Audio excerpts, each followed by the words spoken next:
Yonani, Okamataba Congolais en otage.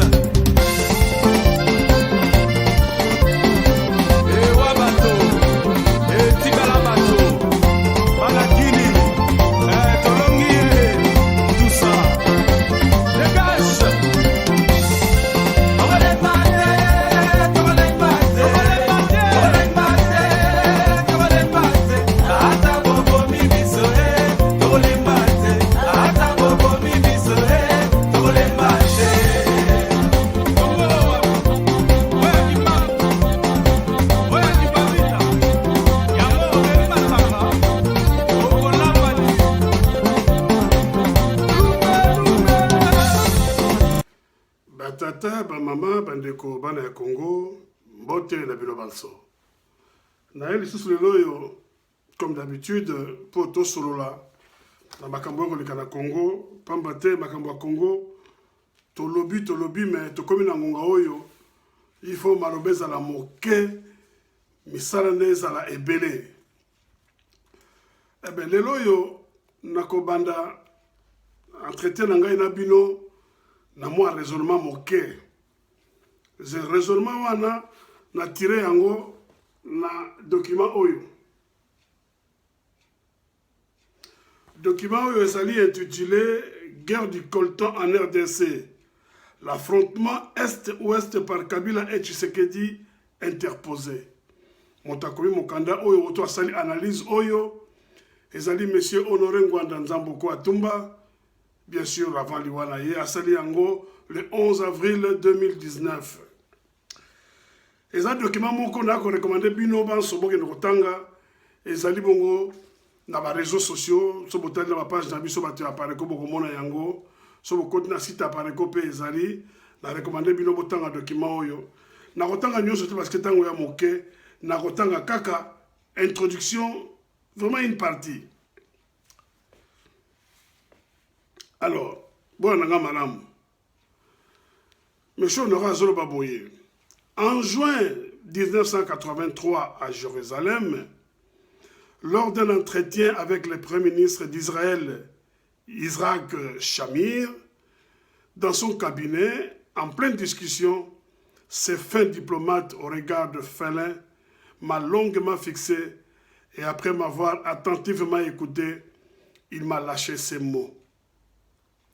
Monsieur l'ambassadeur et cher ami, je veux peut-être vous choquer, mais vous êtes encore jeune et j'espère que vous aurez plusieurs occasions d'expérimenter à l'avenir ce que je vais vous dire maintenant. Le Zaïre, votre pays, est trop riche pour être indépendant et vivre en paix. Dans ce monde, un homme fort n'acceptera jamais qu'à ses côtés, un faible soit plus riche que lui. Votre pays est un scandale géologique. C'est une injustice naturelle de Dieu. Point. Bandeko, maloba oyo tozango à la légèreté. Au vu à Manso Nabiso, c'est le moment de considérer à sa juste valeur à propos, il y a ancien ministre des Affaires étrangères, M. Isaac Shamir. Tant que monsieur Honoré, que Mboka Nabino, Eza Monene, richesse de ki mingi, Motoroti Nabino Kimi Azalite. Mais ce que tangi Mokanda Oyo, il y a Mokona Katia Mokanda à l'obi, la seule façon pour vous s'en sortir, ils ont senga que vous soyez fort, que vous allez makasi. Mais quand la makasi, c'est synonyme à nini? Quand la makasi, c'est synonyme à lisanga, c'est synonyme à entente. Les alliés synonymes, il y a qu'on regarder tous dans la même direction. Malheureusement, nous vivons au Congo et le Koyo, et c'est tout à fait contraire, nous avons entente, regarder dans la même direction, tout converger la force de l'Abisso pour tout côté Moussamboka. Et si quand tu as le Aboye, tu as proie, il y a des multinationales, il y a des pays voisins d'Abisso et consorts. Vous avez un exemple, il y a le Bitumba.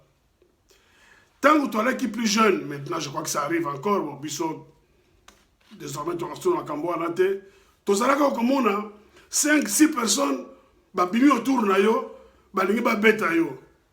Mais tant que ba beta, ba beta kambala mon côté. Ba bandaka nanu na ba menace. Yo, ça là qui boy, on va qui boy. Le loko yeba. Et biso tant que jeune, on nous a enseigné une chose. Bah, la biso, soko ba te belé, ba eko entouré pour ba beta yo, yo, rapidement,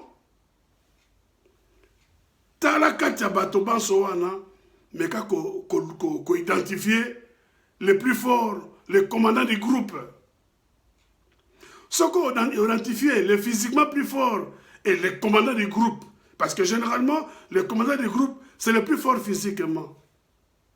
Ce qu'on identifié, ben, zola est position. Zola est position, betaye likofi moko, moko. Oh, ce qu'on a dit, on va quitter. Nous, ça nous est arrivé. Pourtant, on remet en moto à likofi moko. Ce qu'on a quitté, soyez sûr que les 5 ou les 6 autres là, ils vont détaler. Je vous dis bien, parce que bango espoir na bango, et c'est pas un moto wana. Soko yo, là, si moto wana, na likofi moko, ils vont réfléchir pour dire, mais gang na biso kutu akwe na likofi moko. Bongo biso ba oyo. Et je ferme cette parenthèse là. Pourquoi on appelle une illustration? Il y a cette façon de faire. Parce que comme tout au moins, on a Congo le loyo, chaque fois que tu baka, et c'est même dit dans le document de M. Honoré, ah, voisin la biso, totanga ba Rwandais, ba Ougandais, ba Burundais, ba Tanzaniens, ba Angolais, consort, totanga ba multinational, totanga gauche, totanga droite. C'est très bien. Mais voyez pas que bato banso wana, nonobstant la force qu'ils peuvent avoir, espoir na bango, ils allaient le pouvoir en place en République démocratique du Congo. Il y a un de pesa bango makasi. Sikoyo, na recommandation yo, l'ancien ministre des Affaires étrangères israélien, M. Isaac Shamir, soyez forts. Mais pour que nous soyons forts, nous devons nous débarrasser des traîtres et des gens sans position. Il faut tous se débarrasser de Bango. Parce que, bon, par exemple, mon sousou, Tango, le Rwanda a agressé Bissau en 1998, il a suffi tout simplement à Laurent Désiré Kabila, à Bissau, que tout élément pour te défendre Mboka. Vous avez vu, Bato, Negeba, Kimbaka, Congo, chacun a pris sa direction. Donc, le loyo, nous avons 5 ans à Bissau, Banso, Bane, Congo. Tout éparpillé d'énergie na biso terre. Par contre, tout le cas concentré d'énergie na biso sur le local considéré comme étant le plus grand danger pour la destruction en Mboka na biso. Et le plus grand danger pour la destruction en Mboka na biso, je vous dis, c'est entre guillemets les pouvoirs en place. Si je dis entre guillemets, parce que na considéré bango bato bana pouvoir te. Mais vu que bango bato bana moto ya Mboka, les loyo, barbiki bako dondo wana, eh ben il faut tout quoi ça bango. Dans le but de tout boss na basusu, to tenir bango à l'œil. Ba Rwandais, ba Burundais, ba Ougandais, ba nani, ba multinational, to tenir bango à l'œil. Mais le gros y a énergie na biso, tout tient ensemble, tout concentrer sur le pouvoir en place. Pour ce que tu quoi ici bango, automatiquement bateau banso. Bazako balka autour na bango, bako détaler bango mon koton simba bango te. Ils vont détaler et par la suite, nous allons remettre de l'ordre dans Mboka wana. Toko remettre, toko tia par la suite, les hommes qu'il faut, les sika oye sengeli basala. Bato bali ba destructeur ya Mboka, toko kabwana bango, parce que Congo, ils en a besoin, il y a bato ya motindo wana te. Le Congo souffre, alors que Congo, azana ba atout. Pourquoi avancer? Botala, eloko yo, distraction ba koti seli biso na kati ya Mboka. Bato basala meeting à gauche, basala meeting à droite, ba prétendre qu'on marche. Botala bino moko.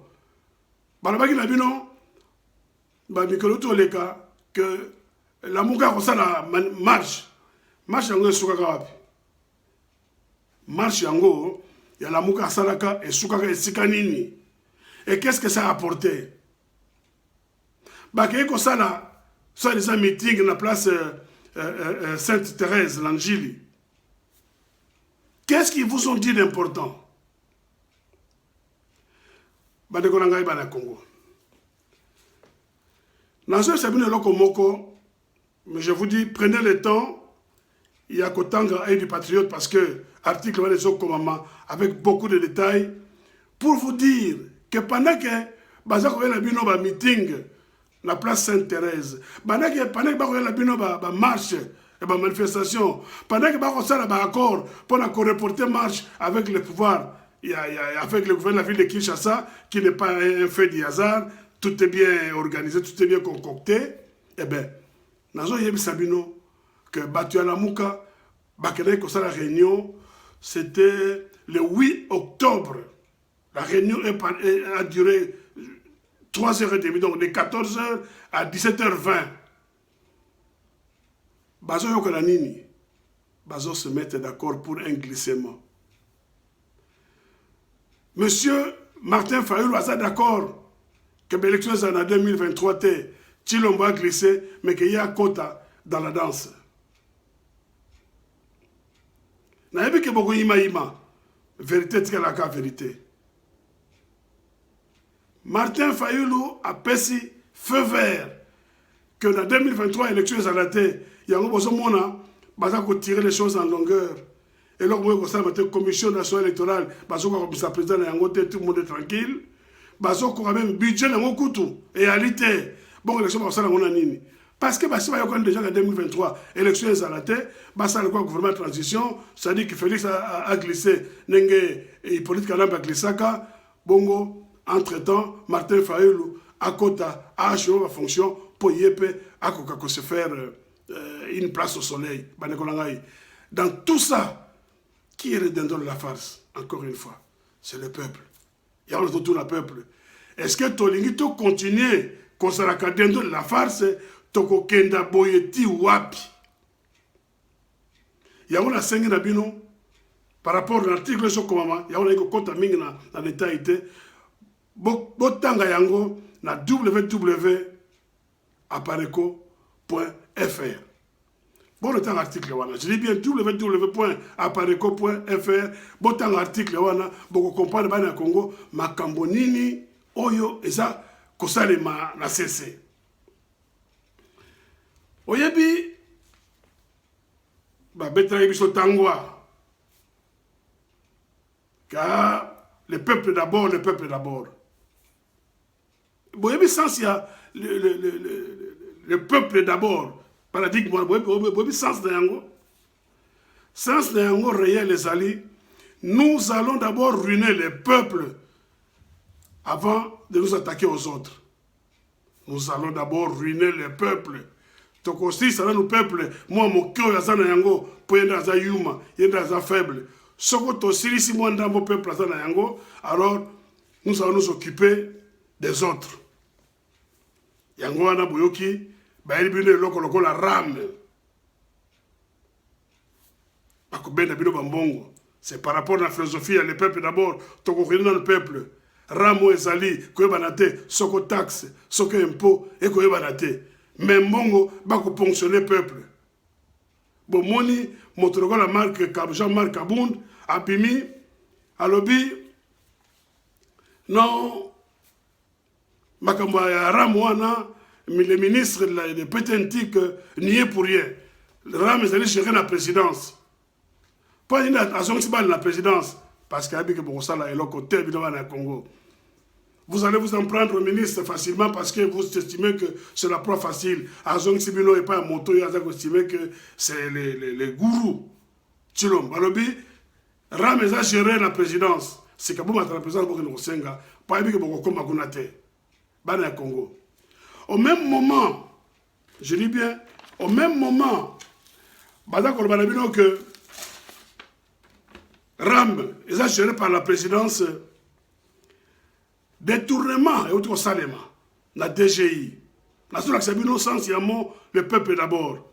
Si on lit à Binongo, encore une fois dans l'institution. Détournement, il y a 35 milliards de francs congolais, soit 17 millions. Je dis bien 17 millions de dollars. Et où tu vois ça, la DGI, Direction Générale des Impôts. Baouti Bongo qu'on détourné 17 millions de dollars, mais en francs congolais. À la base, il y a des détournements, il y a complot, et ça dit Monsieur Barnabé Mwakadi Mwamba, le DG. Il y a DGI, en même temps, un grand donateur, il y a UDPS, Bozuba Marc Kabound, plus ministre de la Finance, Nicolas Kazadi, la complicité, moi, moqué, il y a Oyo, Babengi Soki Kabouya. Je ne sais pas, il a joué dans la Cambouana, mais en tout cas, il est dedans. Mbongo wana euti wapi? Mbongo wana euti na ba pénalité fiscale. Oh, c'était moko clean core na Katanga euti ko futa. Mbongo wana yaki viré dans une banque de la place.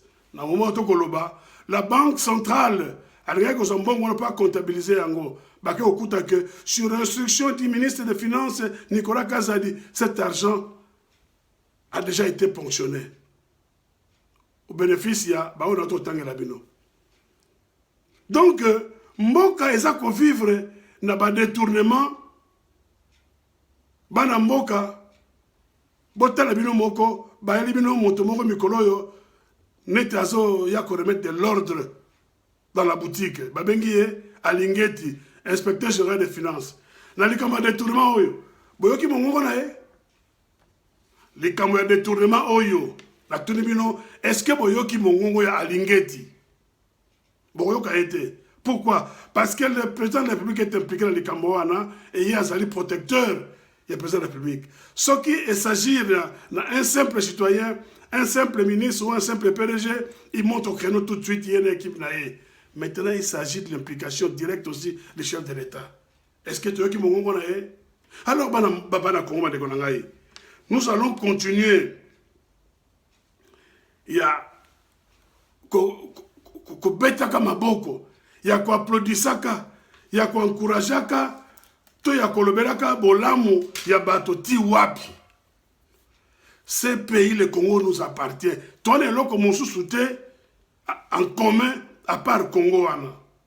Et donc ndeno to sabino aboye to zo mayele to zonga na système ya etumba ya groupe.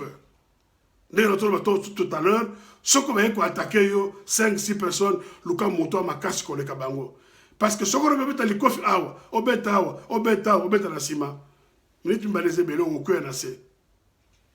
Yo Luka nana sa ma casse pour le Kabango nyoso. Or dans le cas d'espèce, Moto aso na ma casse parce qu'il dispose de signatures.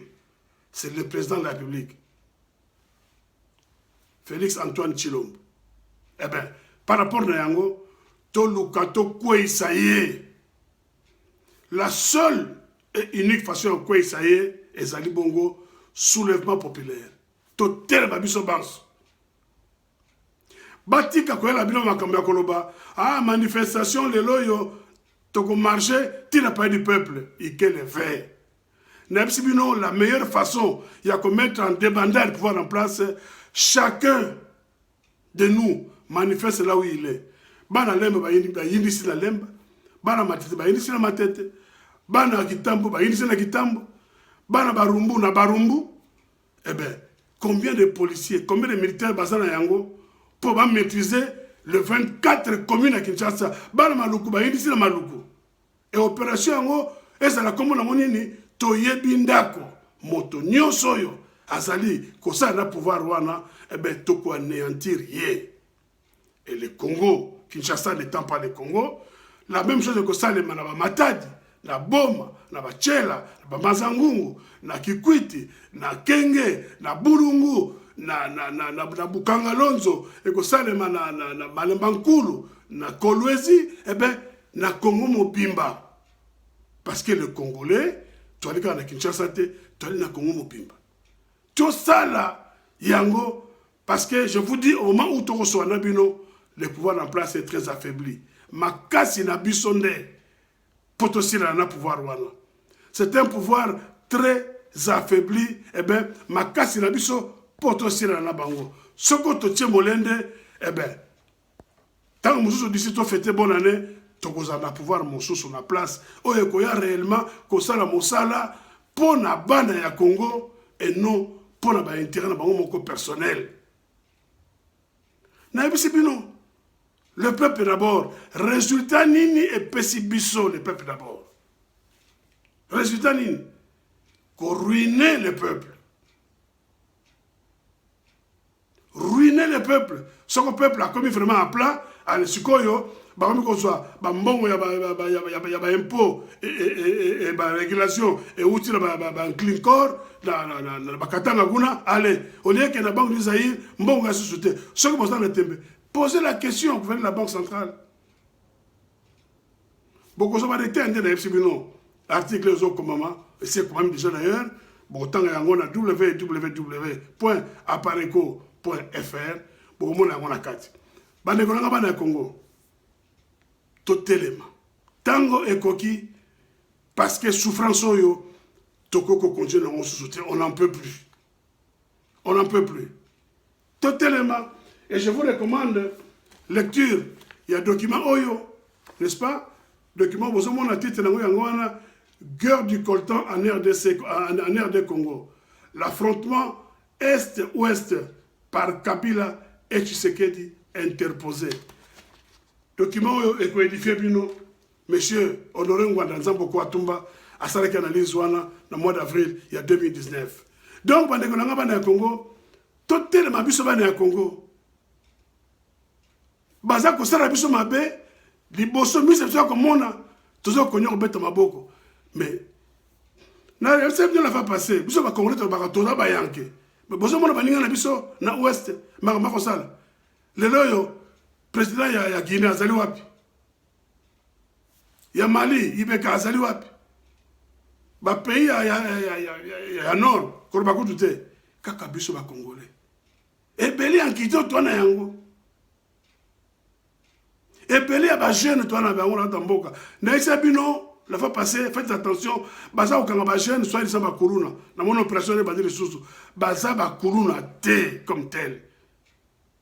Bazali bako ko détacher bango. Na ba grand centre comme ba ville comme ba Kinshasa parce que vu que bientôt ça va barder, ba jeunes wana ba on ba ko pesa impulsion pour que makambo ko sale mananenge longo bani. Ese baza ko so bango kumba bango na intérieur ba le bomba bango na zamba pour que le moment venu na makalisi na bango carence ya ba jeune o ba ko apporter et penche ya makasi eza na kati ya ville kwa Kinshasa mais le kutana bango comme je dis tout à l'heure le Kinshasa n'est pas le Congo et makambo ko sa bambaloyo et ko sa makaka na Kinshasa te bango moko ba komona toutes les villes ya Congo et ko ça impliqué batata ba mama ndeko makamela bino tongo elo yangoyo na banza mikomiko ya bokomona oye ko sale mandene sa bino que biso apparaît que la résistance to ko bino jamais que mon kolobo to ko sala boye to pesa préavité to ko pesa bino préavité vous serez surpris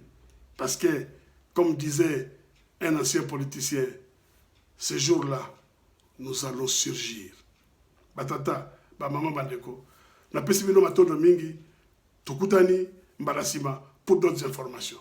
Merci.